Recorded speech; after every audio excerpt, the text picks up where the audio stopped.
رسوله الكريم. أما بعد فقد قال الله تعالى في القرآن المجيد إن الله وملائكته يصلون على النبي يا أيها الذين آمنوا صلوا عليه وسلموا تسليما اللهم صل على سيدنا محمد وعلى آل سيدنا محمد وبارك وسلم. நம்மை படைத்து பரிபாலித்து கொண்டிருக்கும் அல்லாஹ் ஒருவனுக்கே புகழ் அனைத்தும் உண்டாகட்டுமாக. அவனது சாந்தியும் சமாதானமும் நம் கண்மணி நாயகம் ஸல்லல்லாஹு அலைஹி வஸல்லம் அவர்கள் மீதும் அவர்களை பின்பற்றிய சஹாபாக்கள் தாபிஈன்கள் குறிப்பாக நம் அனைவரின் மீதும் அல்லாஹின் பரக்கத்தும் சலாமத்தும் குறைவின்றி நிறைவாக நிலவட்டுமாக. ஆமீன். அல்லாஹு தஆலா இந்த உலகத்தை படைத்து அதிலே அனைத்து ஜீவராசிகளுக்கும் உண்டான எல்லா தேவைகளையும் அல்லாஹ் நிறைவேற்றி வைத்திருக்கிறான். அல்லாஹு தாலா இந்த உலகத்தை எதற்காக வேண்டி படைத்தானோ அந்த நோக்கத்தின்படி இந்த உலகம் செம்மையாக இப்பொழுது வரை செயல்பட்டு கொண்டிருக்கிறது. மனிதர்களுக்கு தேவையான உடை, இருப்பிடம், உணவு எல்லாவற்றுக்கும் அல்லாஹு தாலா பொறுப்பாளியாக இருக்கிறார். எனவே எல்லா ஜீவராசிகளும் இந்த உலகத்திலே வாழ்வதற்காக வேண்டிதான் படைக்கப்பட்டது. எல்லா வஸ்துக்களும் ஒரு நோக்கத்திற்காக வேண்டி படைக்கப்பட்டது. அல்லாஹ் நம்மை பற்றி குர்ஆனிலே கூறும் பொழுது வமா ஹலக்துல் ஜின்ன வல் இன்ஸ இல்லா லியஅபுதூன், நான் ஏன் இந்த மனிதர்களை படைத்தேன் என்று சொன்னால் அல்லாஹ் அதற்கான காரணத்தையும் குறிப்பிடுகிறார். இந்த மனிதர்களை நான் ஏன் படைத்தேன்? என்னை வணங்குவதற்காக வேண்டி மட்டும்தான் படைத்தேன். அல்லாஹ்வை வணங்குவதற்காக வேண்டி இந்த மனிதர்கள் இந்த சமுதாயம் படைக்கப்பட்டிருக்கிறது. எனவே இஸ்லாத்தில் எல்லா விதமான படைப்பினங்களும் அதனுடைய நோக்கங்களுக்காக வேண்டிதான் அல்லாஹ் படைத்திருக்கிறான். எந்த ஒரு வஸ்துவும் இது வேஸ்டா அல்லாஹ் படைச்சிருக்கான், இது எதுக்கு தேவையில்லையே என்பதாக இந்த துன்யாவிலே கிடையவே கிடையாது. எனவே எல்லா ஜீவராசிகளும் வாழ்வதற்காக வேண்டிதான் இந்த துன்யா படைக்கப்பட்டிருக்கு. புரிதுங்களா? எனவே இஸ்லாத்தை எடுத்துக்கொண்டு என்று சொன்னால் எல்லா விதமான சட்டங்களிலேயும் இஸ்லாம் நடுத்தரத்தை பேணும்.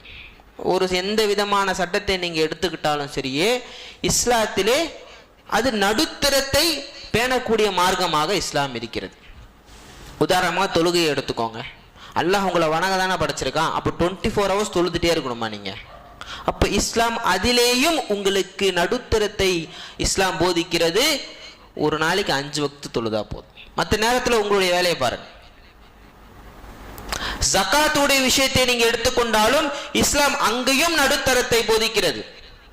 நீங்க சம்பாதிக்கிறது எல்லாத்தையும் கொடுத்துருங்க, அல்லது நீங்க எக்ஸ்ட்ரீமும் போகாது, பேசிக்கா நீங்க சம்பாதிக்க எதுவுமே கொடுக்காதீங்க.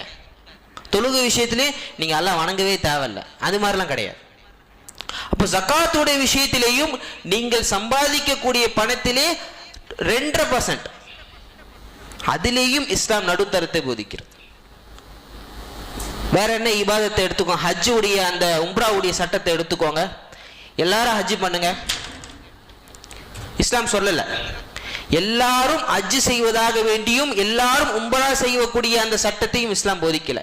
யார் வசதி படைத்தவராக இருக்கிறார்களோ, யாருக்கு உடல் நலம் நிறைவாகவும் உடல் நலம் ஆரோக்கியமாகவும் இருக்கிறதோ அவர் ஹஜ்ஜையும் உம்ரா செய்யட்டும். எல்லாத்துக்கும் கடமையாக்கல. இப்ப எல்லாரும் கடமையான எப்படி செய்ய முடியும்? அங்கேயும் இஸ்லாம் நடுத்தரத்தை போதிக்கிறது. அப்போ எல்லா அமல்களையும் எல்லா விதமான செயல்களையும் நீங்கள் எடுத்தாலும் சரியே இஸ்லாம் என்பது உங்களுக்கு நடுத்தரமான மார்க்கம். எந்த விஷயத்திலும் உங்களை கம்பளம் பண்ணாது, எந்த விஷயத்திலையும் உங்களை என்ன பண்ணாது, எதுவுமே செய்யாதீங்கன்னு சோம்பேறித்தனமாகவும் விடாது. அப்போ உங்களுடைய நடுத்தரமாகவே வச்சுக்கும்.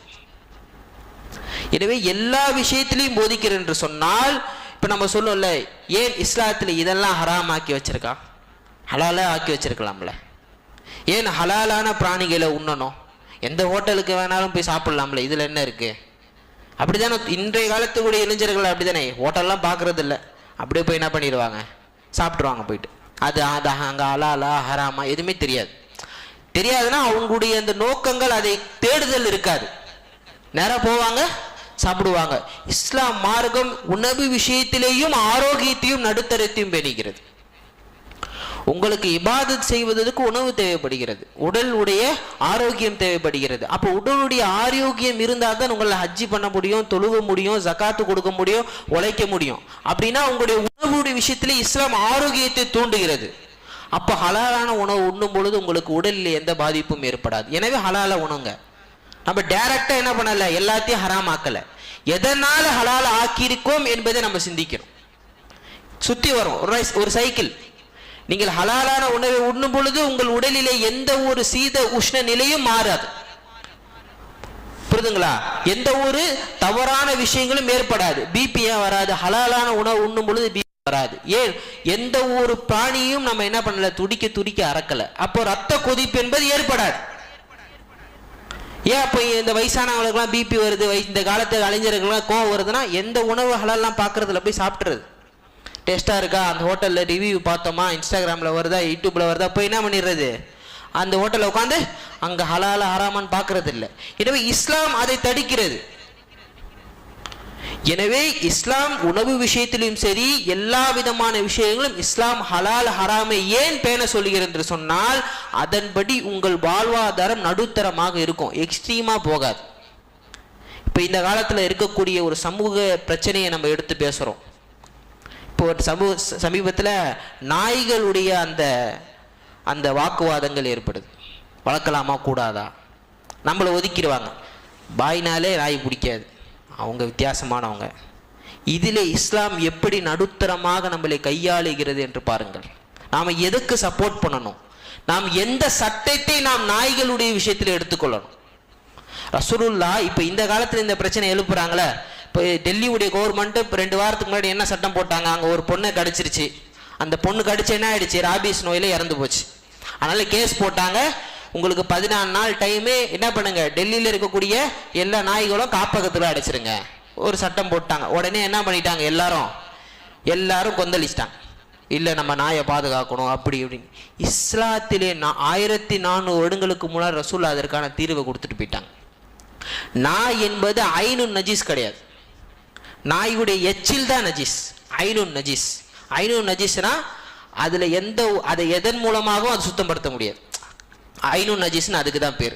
இப்போ நம்மளுடைய ஆடை சுத்தமா இருக்கு, இப்போ நம்மளுடைய பவுல், நம்மளுடைய சிறுநீர் படிச்சுச்சுன்னா ஐனுன் நஜீஸ். அது டைரக்டா பட்டுச்சுல, எந்த ஒரு வஸ்துவின் மூலமாகவும் ஃபில்டர் ஆகல, டைரக்டா பட்டுருச்சு. அப்ப நம்ம என்ன பண்ணணும்? அதனாலதான் ரசூல்லா உட்கார்ந்து சிறுநீர் கழியுங்கன்னு சொல்றாங்க. தெரிக்காது மேலே. எவ்வளவு மார்க்கம் எப்படி போதிக்குது பாருங்க.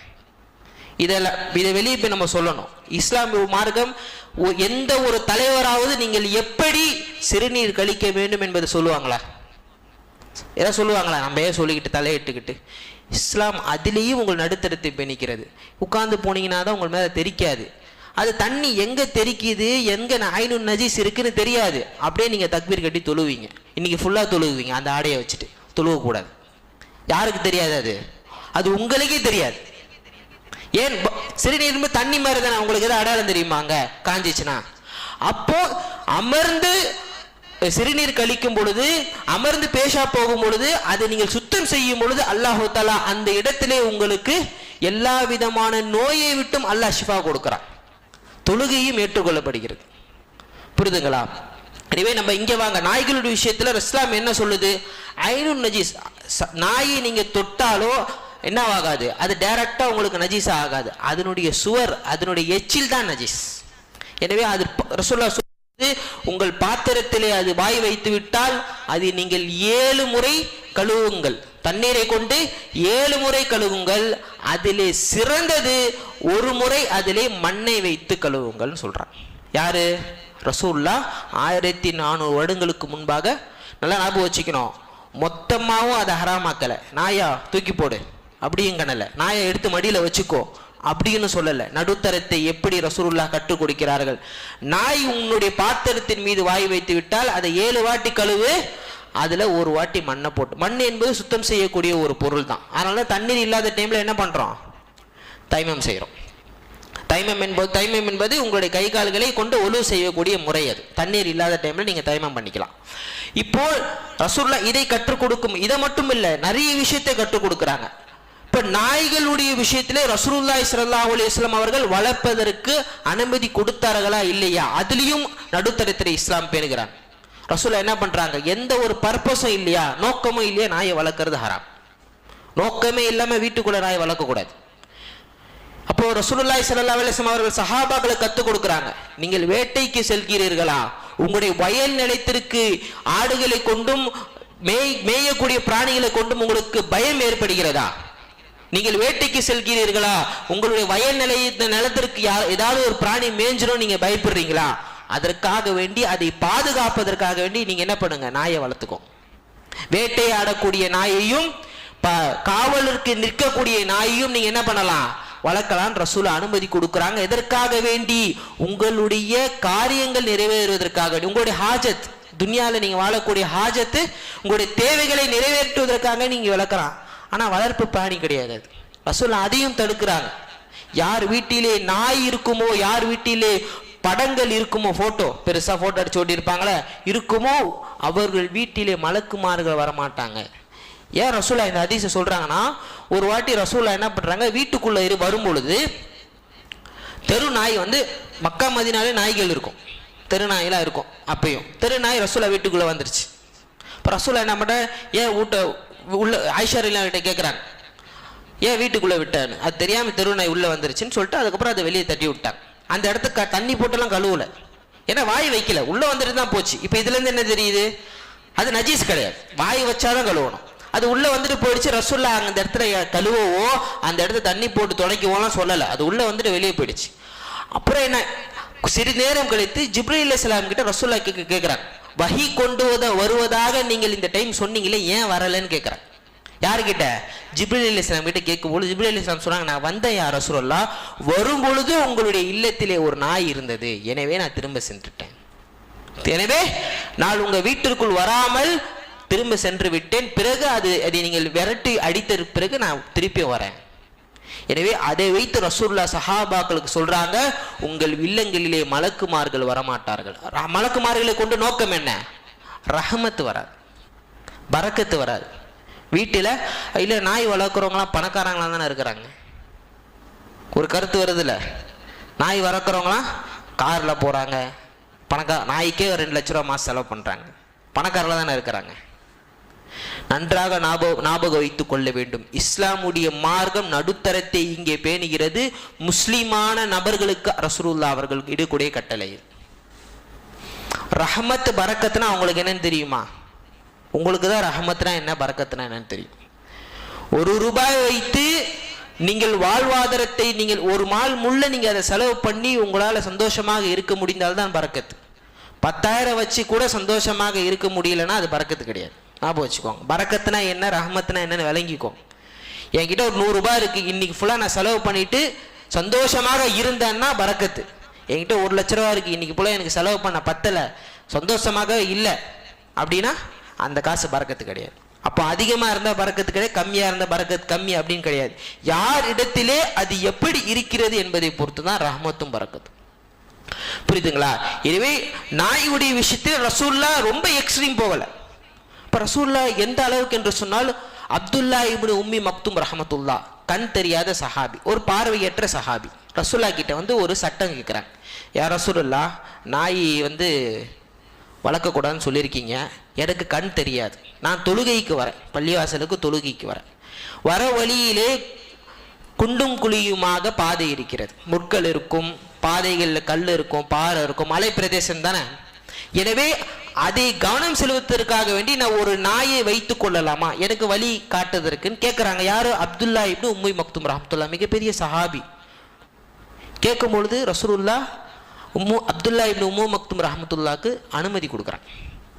எனவே ஒரு காரணம் இருக்குன்னு சொன்னா அந்த நாயை நீங்க வச்சுக்கலாம், அந்த நாயை நீங்கள் பராமரித்துக் கொள்ளலாம், உங்களுக்கு தேவை இருக்கும் பட்சத்திலே. அதுவும் வீட்டில் கிடையாது, வெளியில உங்களுக்கு தேவை இருக்கும் பட்சத்தில். ஏன் இதெல்லாம் ரசூலா சொல்லியிருக்கிறாங்க, அப்பயே இதெல்லாம் தடுத்தாங்கன்னு இப்போ நீங்க யோசிச்சு பார்க்க வேண்டிய விஷயம் என்று சொன்னால், தமிழ்நாட்டில் இந்த வருஷம் மட்டும் 3,30,000 பேர் நாய் கடிபட்டிருக்கான். இந்த வருஷம் முடியல, 3,30,000 பேர் நாயால் கடிபட்டிருக்கிறார்கள் தமிழ்நாட்டில். போன வருஷம் பார்த்தீங்கன்னா 4,41,000 பேர். 2024 4,41,000 பேர் நாயால கடிக்கப்பட்டிருக்காங்க. புரியுதுங்களா? உலக அளவில் பார்த்தோம்னா இந்த வருடங்கள் மட்டும் வருடம் கிட்டத்தட்ட 40 லட்சம் பேர் நாயால கடிப்படுறாங்க. எங்க உலக அளவில் அது கிட்டத்தட்ட 20,000த்திற்கும் மேற்பட்ட நபர்கள் மௌத்தா போறாங்க. ராபிஸ் உடைய நோயாலையும் 20,000த்திற்கு மேற்பட்ட மக்கள் மௌத்தா போறாங்க. எதனால? 40 லட்சம் பேர்ல நாய்க்கடியால உலகம் முழுக்க. இது WHO வேர்ல்டு ஹெல்த் ஆர்கனைசேஷன் அந்த சங்கம் இது வெளியிடுது. நாயால இவ்வளவு பெரிய பாதிப்பு இருக்கு இது துனியாக்கு அப்படின்னு வெளியிடுது. எனவே எந்த பிராணி அதிகமாக கிடைக்குதுன்னு பார்த்தனா அதுல 36% மக்கள் இறப்பது இந்தியாவில். உலகத்துல மொத்தம் 40 லட்சம் பேர் இல்ல, அதுல 36% மக்கள் இறக்கக்கூடிய ராபிஸ் நாய்க்கடியால் இறக்கக்கூடிய அந்த பர்சன்டேஜ் 36%ல இந்தியாவில தான் அதிகமா இருக்கிறாங்கன்னு வெளியிடுறாங்க, ஒரு பட்டியலை வெளியிடுறாங்க. அப்போ இந்தியாவில் எத்தனை தெரு நாய்க்களாலும் வீட்டில் வளர்க்கக்கூடிய நாய்க்களாலும் கடி ஏற்படுதுன்னு பார்த்துக்கோங்க. ஒரு 2 நாள் முன்னாடி கூட சென்னையில் ஜாஃபர்கான் பேட்டில் ஒருத்தர் கடிச்சிருச்சு, ராபிஸ் நோய் வந்துருச்சு. யாரு? வீட்டில் வளர்க்கக்கூடிய வேற ஒரு பெண் வளர்க்கக்கூடிய நாய் வேற ஒருத்தர் கடிச்சிருச்சு, பிட்புல் நாய் நினைக்கிறேன். இப்ப அந்த கடிப்பட்ட நபர் இறந்துட்டார். இப்படிப்பட்ட நிலைமை ஏற்பட்டு கொண்டே இருக்கிறது. எனவேதான் ரசூலுல்லாஹ் அவர்கள் 1400 வருடங்களுக்கு முன்பே எச்சரிக்கை செஞ்சாங்க. எதற்காக வேண்டி வளர்க்கிறோம் என்ற நோக்கத்தின் கொண்டுதான் அந்த நாயை நீங்கள் பராமரிக்க வேண்டும். வீட்டில் வளர்க்கிற செல்ல பிராணி கிடையாது. புரியுதுங்களா? ஏனென்று சொன்னால் அதன் மூலமாக வரக்கூடிய நோய் தாக்கம் அதிகம், அதற்கு மூலமாக உங்களுக்கு வரக்கூடிய ஆபத்துகள் அதிகம். எனவே ரசூலுல்லாஹ் அதை தடை பண்றாங்க. எங்க ரசூலுல்லாஹ் ஒரு ஹதீஸ்ல சொல்றாங்க, எங்கெல்லாம் நீங்கள் ஒரு காட்டு நாயாக இருக்கக்கூடிய கருப்பு நிற காட்டு நாயை நீங்கள் பார்க்கிறீர்களோ பார்த்த உடனே அடிச்சு கொள்ளுங்கன்றாங்க. அதன் மூலமாக எத்தனையோ பேர் மரணம் ஏற்படும். ரசூலுல்லாஹ் எச்சரிக்கை பண்றாங்க. ஒரு சிங்கத்தை பாவம் பார்த்து வீட்டில் வளர்ப்போமா? கேட்கிறேன் நானே. அப்போ மட்டும் நம்ம என்ன சட்டம் பேச மாட்டோம். இல்லை, சிங்கம்லாம் ரொம்ப பயங்கரமான பிராணி. நாய்க்கும் வெறி பிடித்தால் சிங்கத்தை போலதான் செயல்படும். அது தெரிய மாட்டேது. அந்த விஷயத்தை அவர்கள் மனதில் உள்வாங்க மாட்டாங்க. இல்ல அது பாவம், அது செய்யக்கூடாது. நாம் அதை என்ன பண்ணல, அத அவர்கள் கவர்மெண்ட் பராமரிக்கும் சொல்லக்கூடிய அந்த இடங்களும் நம்முடைய டாக்ஸ் உடைய அமௌண்ட் தான். அதற்கு நம்ம ஒத்துழைக்க தானே செய்யறோம். இல்ல நான் ஏன் டாக்ஸ் உடைய காசு அதை பராமரிக்காதீங்க நம்ம போய் போராடணுமா? அவர்கள் அதை கையெடுக்கலான்னு சொன்னால் ஏன் இவர்கள் தடுக்க வேண்டும்? தெருநாய் தெருவிலேயே இருக்கட்டும்ன்றாங்க. எங்களுக்கு அது பாதுகாப்பாக இருக்கிறது, உங்களுக்கு பாதுகாப்பா இருக்கு. எத்தனையோ பேருடைய பிள்ளைகள் அதிகமாக பாதிக்கப்படுவது பிள்ளைகள் தான். பெண் பிள்ளைகளும் சிறிய பிள்ளைகளும் தான் அதிகமான நாய்க்கடியால் பாதிக்கப்படுறாங்க. இப்ப யோசிச்சு பாருங்க. எனவே இஸ்லாம் தான் அதற்கு தீர்வு அளிக்கிறது. எந்த மார்க்கமும் இந்த விஷயத்துக்கு தீர்வு அளிக்கல. எல்லாரும் போராட பண்றாங்களா? இஸ்லாத்துடைய மார்க்கம் ரசூலுல்லாஹ் அன்றே தீர்வை கொடுத்து விட்டார்கள். நாய்களை நாம் எப்படிப்பட்ட அந்தஸ்திலே வைத்து அதை பராமரிக்க வேண்டும் என்ற அந்த தீர்வை ரசூலுல்லாஹ் அப்பொழுதே கொடுத்து விட்டார்கள். எனவே இந்த விஷயத்தை அவர்களுக்குரிய அந்த கல்விலே அவர்கள் புரிய மாட்டாங்க, அவர்கள் அதை எடுத்துக்கொள்ள மாட்டாங்க. எனவே நம் சமுதாயம் என்ன பண்ணணும்? இந்த விஷயத்தில் இந்த கருத்து வேறுபாடுகள் இல்லாமல் ஒற்றுமையா இருக்கணும். இந்த விஷயத்திலேயாவது, எத்தனையோ விஷயத்துல நம்ம பிரிஞ்சு போய் ஏதோ சுத்திக்கிட்டு இருக்கோம். இந்த விஷயத்திலாவது நம்ம என்ன பண்ணக்கூடாது, நாய் தானே, அவங்க சொல்றது தப்பு தானே அப்படின்னு எந்த ஒரு, ஏன்னால் இஸ்லாம் என்ன கற்றுக் கொடுக்கிறது என்ற அந்த சட்டத்தை உள்வாங்கணும். நிறைய நபர்களுக்கு இது தெரிய மாட்டுது. நீங்கள் பொதுவாக இன்றைய காலத்தில் மட்டுமில்லை, எல்லாரும் நம்ம என்ன பண்ணணும், ஒரு விஷயத்தை செய்ய போறோம்னா அந்த விஷயத்திற்கும் இஸ்லாத்திற்கும் ஏதாவது சம்பந்தம் இருக்கான்னு முதல்ல ஆராய்ச்சி பண்ணணும். புரியுதுங்களா? இந்த கால இளைஞர்களும் சரி, பெரியவர்களும் யாரா இருந்தாலும் சரி, முக்மீனாக இருக்கக்கூடிய எந்த மனிதர்களும் அதை ஆராய்ச்சி பண்றது கிடையாது. எடுத்தோம் செஞ்சுடுறோன்றாங்க. இப்போ ஒரு வேலை, உதாரணத்துக்கு ஒரு சொல்கிறேன். இப்போ நம்ம ஒரு வேலையில ஜாயின் பண்ண போகிறோம். ஒரு பையனுக்கு ஒரு வேலை கிடச்சிருச்சு, காலேஜ் முடிச்சு ஒரு ஜாயின் பண்ண போகிறோம். இப்போ என்ன வேலை? பேங்க்கில் ஒரு வேலை கிடைக்குதுன்னு வச்சுக்கோ. பேங்க்கில் கிளர்க்காகவோ அல்லது ஏதோ ஒரு ப்ரொஃபஷனல் உள்ள வேலை கிடைக்கிது. அதற்கும் இஸ்லாத்திற்கும் ஏதாவது சம்பந்தம் இருக்குதான்னு முதல்ல அதை தான் தேடணும். சம்பளம் 40,000 தராங்க, 50,000 தேடக்கூடாது. இதுதான் பரக்கத்தும் ரஹமத்துக்கும் உள்ள அந்த இணைப்பு இங்கே தான் இருக்கு. அப்போ அந்த வேலைக்கும் இஸ்லாத்திற்கும் ஏதாவது சம்பந்தம் இருக்கிறதா என்று பார்க்கும் பொழுது ரசூலுல்லாஹ் அதை எப்படி கையாண்டு இருக்கிறார்கள், பேங்க் விஷயத்துல என்னத்தை ரசூலுல்லாஹ் ஹதீஸ்ல சொல்றாங்க, அல்லாஹ் குர்ஆன்ல என்ன சொல்றான் அப்படின்னு பார்க்கணும். அப்ப பேங்க் வேலை, பேங்க்கிலே ஏதாவது ஒரு வேலை செய்வது ஹலாலா ஹராமா என்ற பிரச்சனையை நீங்கள் உங்களுக்குள்ளேயே கேட்டுக்கொண்டு அதை செய்யலாமா வேணாமா என்ற தீர்வை நீங்கள் எடுக்க வேண்டும். அதுதான் இஸ்லாத்தில் இருக்கக்கூடிய நபருக்கு மிகவும் ஏற்றமானது. இல்லை மற்றவங்க மாதிரி யோசிக்கக்கூடாது, இது ஒரு வேலை தானே, நான் சம்பாதிக்கிறேன், நான் செய்கிறேன், நான் உழைக்கிறேன், நான் சம்பாதிக்கிறேன். வட்டி கூடுறதும் உழைக்கிறது சம்பாதிக்கிறதா கேட்குறேன் நான். ரசூலுல்லாஹ் தடுத்திருக்காங்களே வட்டிக்கு, அப்போ வட்டி கூடுவீங்களா நீங்கள்? அதில் என்ன இருக்குது? இந்த காலத்தில் சொல்லக்கூடிய நம் சமுதாயம் தான் சொல்லுது, நான் வெளியெல்லாம் எடுத்து பேச, வட்டியில் என்ன இருக்குது, லாபம் இருக்க தானே செய்யுது. இதுவும் ஒரு ஹலாலான முறையாக அவர்கள் கையாளக்கூடிய விஷயத்தை நம்ம பார்க்கிறோம். எந்த விஷயத்தை நீங்கள் எடுத்தாலும் சரி, இஸ்லாத்திற்கும் அதற்கும் சம்பந்தம் இருக்கிறதா, இஸ்லாம் அதிலே எந்த சட்டத்தை பேண சொல்கிறது, அதனுடைய நடுத்தரமான சட்டம் என்ன, அந்த விஷயத்தை நாம் கையாள வேண்டும். பள்ளிவாசல் எடுத்துக்கோங்க, பள்ளிவாசல ஜக்காத்துடைய பணத்தை வச்சு பள்ளிவாசல் கட்டலாமா? கட்டக்கூடாது. ஏன்? ஜக்காத் என்பது ஒரு நஜீஸான, ஜக்காத்தினாலே நஜீஸை நீக்குதல் என்பது பொருள். நஜீஸான பணம்னு அர்த்தம். நீ சம்பாதிக்கக்கூடிய பணத்தில் 2.5% நீ என்ன பண்ணுற, அந்த கழிவை நீ கொடுக்குற. அந்த நஜீஸான பணத்தை வச்சு பள்ளிவாசல் கட்டக்கூடாது. சதக்காவுடையும் அன்பளிப்பான பணத்தை வச்சு தான் பள்ளிவாசல் கட்டணும். புரிதுங்களா? இஸ்லாம் எவ்வளவு பேணிக்கையாக இருக்குது பாருங்க. புரிதுங்களா? எனவே ஒரு விஷயத்தை ஒரு விஷயத்தை நம்ம செய்ய போறோம், ஒரு விஷயத்தை நாம் ஈடுபட போறோம் என்று சொன்னால், அது வியாபாரம் இருந்தாலும் சரி, அது வேலையாக இருந்தாலும் சரி, வீட்டில் இருக்கக்கூடிய எந்த ஒரு செயலை நீங்க ஆரம்பிச்சாலும் சரி, இஸ்லாத்திற்கும் அதற்கும் சம்பந்தம் இருக்குதா? இஸ்லாம் அதுல என்ன பேண சொல்கிறது? சாதாரணமான ஒரு விஷயத்துல, நம்ம தொப்பி போடுற விஷயத்துல சரி, ஆடை போடுற விஷயத்துல சரி, நம்ம என்ன பண்றோம், தூக்கிட்டு வரோம். இப்படி பண்ணக்கூடாது, அப்படி பண்ணக்கூடாது. அவ்வளோ எக்ஸ்ட்ரீம்ல நீங்க போக தேவையில்ல. சாதாரண பேசிக்கான விஷயத்துக்கு நம்ம வருவோம். அதுல என்ன பண்ணுங்க, இஸ்லாத்திற்கும் அதற்கும் சம்பந்தம் இருக்கிறதா? இப்ப நாயுடைய விஷயத்தை போன்ற, புரிதுங்களா? இப்போ நீங்கள் உங்களுடைய தெரு நாய்க்களை நீங்கள் பராமரிக்கிறேன்னு சொன்னா, தினமும் நீங்க அதுக்கு சோறு போடணும். ஒரு நாள் வருஷத்துக்கு போட்டுட்டு நீங்க என்ன பண்ணக்கூடாது, சப்போர்ட் பண்ணக்கூடாது. புரிதுங்களா? அது உங்களை நம்பி டெய்லி அந்த இடத்துல வந்து நிற்குது. நீங்கள் ஒரு நாளைக்கு சாப்பாடு வச்சிங்கன்னா திருப்பி அதே இடத்துல அந்த டைம் வந்து நிற்காது. நீங்கள் திருப்பி வைக்கணும். 365 நாள் நீங்கள் வைக்கணும். நீங்கள் அந்த நாய் மௌத்தா போகிற வரைக்கும் நீங்கள் வைக்கணும். அப்படி நீங்கள் வைக்கலைன்னா அது அதே இடத்துல இருந்து பசி எடுத்து வெறி வந்து கடிக்க தான் செய்யும். பொறுப்பு எடுத்துக்கோங்க. இவ்வளோ பேசுகிறவங்க 365 நாளும் வருடம் முழுக்க நான் ஒரு நாய்க்கு நான் பொறுப்பு எடுத்துக்கிறேன், யாரும் அதற்கு முன் வர மாட்டாங்க. வீட்டில் வரக்கிற நாயை காரில் கொண்டு போயிட்டு வெறி வந்தால் என்ன பண்ணுவாங்க, ஏதோ ஒரு ஊரில் போய் விட்டுட்டு வந்துடுவாங்க. அப்படிப்பட்டவர்கள் தான் இதை பேசக்கூடிய நபர்கள். எனவே இஸ்லாம் வந்து இதையும் சொல்கிறது, எந்த ஒரு காரணம் இல்லாமல் சிட்டுக்குருவியாக இருந்தாலும் சரியே நீங்கள் அதை கொலை செய்தால் அல்லாஹ் மறுமையிலே அதற்கான கூலியை உங்களுக்கு கொடுப்பான். ரசூலுல்லாஹ் புகாரி ஷெரீஃப்ல வரக்கூடிய ஹதீஸ்.